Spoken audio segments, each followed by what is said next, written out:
আলহামদুলিল্লাহ, আজ তোমাদেরকে একটা সুখবর দেব। আর সাথে কিন্তু একটা রেসিপিও শেয়ার করব।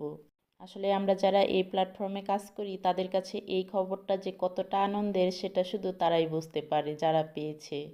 আর এটা কিন্তু শুধু আমার দ্বারাই একা সম্ভব হয়নি, এটা তোমাদের জন্যই হয়েছে। তো একটু পরেই তোমাদেরকে সুখবরটা আমি বলেই দিব, তো চলো আগে রেসিপিটা দেখে আসি।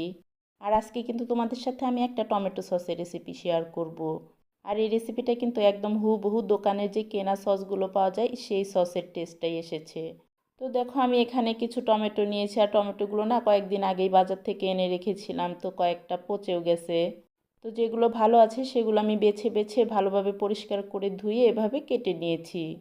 আমি টমেটোগুলো একটু চিকন চিকন করেই কেটে নিয়েছি যাতে খুব তাড়াতাড়ি সেদ্ধ হয়ে যায়, আর এমনিতেও কিন্তু টমেটো সেদ্ধ হতে খুব বেশি সময় লাগে না।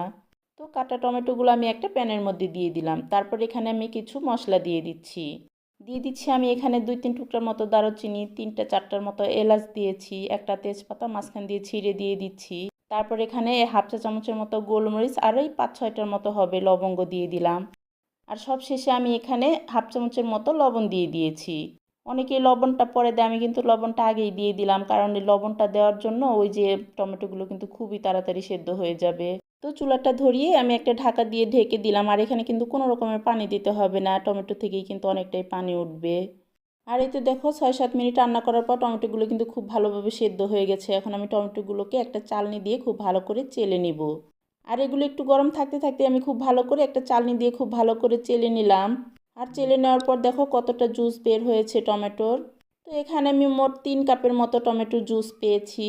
এখন আমি পরবর্তী প্রসেসে চলে যাব। তো প্যানের মধ্যে আমি ওই জুসটা আবারও ঢেলে দিলাম। তো সস বানানোর বাকি উপকরণগুলো এখন আমি এখানে দিয়ে দিচ্ছি এখানে আমি 1/2 কাপ চিনি। তারপর আমি এখানে দিয়ে দিচ্ছি 1 টেবিল চামচের মতো তেঁতুলের কাঠ। এখন দিয়ে দিচ্ছি 1/2 চা চামচের মতো বিট লবণ। এগুলোকে খুব ভালো করে আগে মিশিয়ে নিলাম, মিশিয়ে নিয়ে তারপর আমি চুলাটাকে ধরিয়ে দিচ্ছি। এখন এই সসটাকে রান্না করার পালা। তো আমি নেড়ে চেড়ে 5 থেকে 7 মিনিটের মতো রান্না করে নিব এখন। এর ফলে কিন্তু সসটা অনেকটাই ঘন হয়ে যাবে, দেখতেই পাচ্ছ সসটা একটু পাতলা টাইপের আছে এখনও। তারপর দেখো একটা ছোট বাটিতে আমি 1/2 চা চামচের মতো কর্নফ্লাওয়ার নিয়েছি। এখন এটাতে অল্প একটু পানি দিয়ে কর্নফ্লাওয়ারটা খুব ভালোভাবে গুলিয়ে নিচ্ছি।